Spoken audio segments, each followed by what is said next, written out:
After the sacking of Coruscant, the Jedi Council agreed that the Republic had been undone by the bold cunning of the Empire's strategy. A closer look, however, suggests the sacking of Coruscant was not the crowning moment of the Empire's campaign, but rather a risky maneuver undertaken after all other efforts had failed.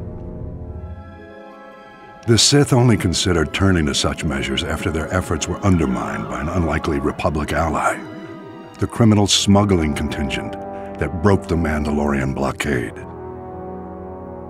The blockade choked the primary trade route for providing Republic military support to the Outer Rim and the main hyperlane for bringing raw goods from the colonies to the core worlds.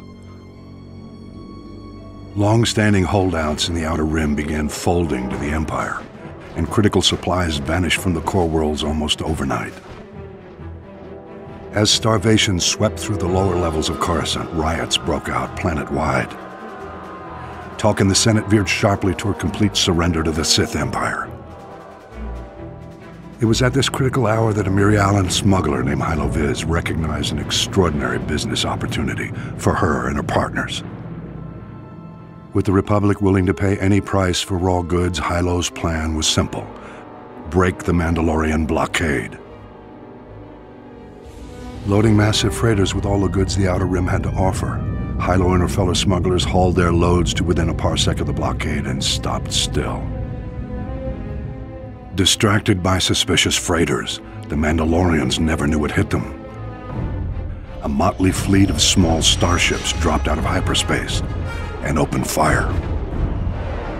A massive space battle ensued. The smugglers' light freighters ran rings around the Mandalorian cruisers. But even so, Hylo Visz and her band were outmatched.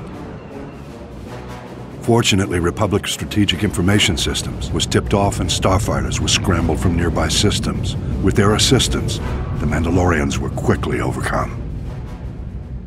The blockade broken, Hylo Visz brought freighters full of raw goods into Coruscant and walked away with more wealth than she had ever imagined. An elaborate medal ceremony was held in her honor, but Hylo never showed. She was long gone. Rumor has it Hylo Visz was killed a year later for double-crossing the Hutts. Regardless, through this unlikely hero's efforts, the Republic war effort gained a reprieve. At the time, many believed the Empire was behind the Mandalorian Blockade. My research indicates a far more elaborate explanation. I will share that in my next report.